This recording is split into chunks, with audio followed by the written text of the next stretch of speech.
when we bring people out here to visit the vault, we do sometimes, there's a lot of wow moments. And one of them is happening right around the corner here, when they turn around this corner and they see this. Our collection of, I guess, of vehicles, more or less, some motorized, some not, from throughout history. And again, it shows you the scope of the size of our collection, the size of this vault. With some of my favorite items in it. I love this little machine right here. This was the switchboard for the downtown Meyer & Frank. Again, Oregon's most iconic store.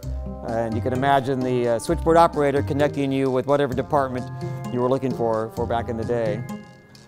And then the vehicles, you got, you know, old like Cinderella type carriages. One of my favorites back there that you'll see it around front is a horse-drawn hearse. Without the horse, of course, but with the hearse and with a wicker casket in back. The Davidson's bread truck from when Davidson would make home delivery, breads, a lot of other contraptions here, big one-wheeled bicycles, water tankers, almost moving vans from the day from the Northwest Transfer Company, if you were moving anything. A lot of Portlanders will know what this is and have fond memories of. For many, many years, half a century or so, every Christmas, the downtown Meyer & Frank on the 10th floor would have a Santa Land, where elaborate displays of trees and presents and animatronic elves and reindeer. And around the ceiling was a tram, a small tram where kids would ride in and go around and see Santa Land. This was one of the cars from the Meyer & Frank Santa Land. You can see how big you would have been sitting there back then. And every time someone sees that, who used to go there, they'll say, oh my gosh, it's so much smaller than I remember. Well, you were 2 at the time when you rode there, but a lot of folks have fond memories of Meyer & Frank Santa Land. I think one of the most iconic items we have here from Oregon history are the green, big, huge green, metallic, obviously machinery here, and panels. These were the control panels of the Trojan nuclear plant. PGE used to run a nuclear plant in Rainier, Oregon, in Columbia County. And you can imagine, I don't know what you can imagine here, but you can imagine Homer Simpson sitting in front of that, or 3 Mile Island, or you be the judge of what you want to imagine. But those were the control panels of the Trojan nuclear plant. This whalebone here, this is a whalebone. It has a interesting past.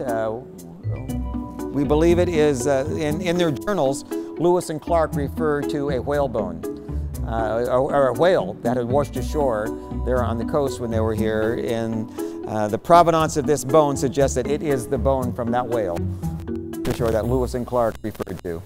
This was the pulpit, the first pulpit of the Vancouver Avenue First Baptist Church, which was the leading church for Black Americans, African Americans in Portland. This was handcrafted by Dr. O.B. Williams, their first preacher, and it's made from apple crates.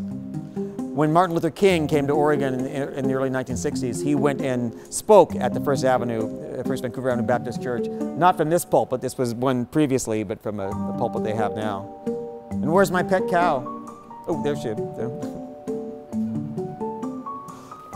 So be quiet here, Bessie's sleeping, but this is obviously a big model of a cow. And why do we have this, you might ask? Well, back in the day, there was this hotel in Portland that was advertised itself as the Cattleman's Hotel. And when the cattlemen would come from Eastern Oregon to Portland for the stockyard, to go to the stockyards or to go to trade their stock, they would stay in the Cattleman's Hotel, and this cow was on top of the hotel. We have a photograph here in our collection of the cow either going up to the top or coming down from the top. I don't know which, but we keep her here as a pet here. All right, all kinds of fascinating things there. By the way, for those of you wondering about the nuclear control panel, no, there's not any lingering radioactivity in it or on it. We did have that same thought when we were standing about 3 feet away from it, but Carrie assured us everything's safe, it's been checked.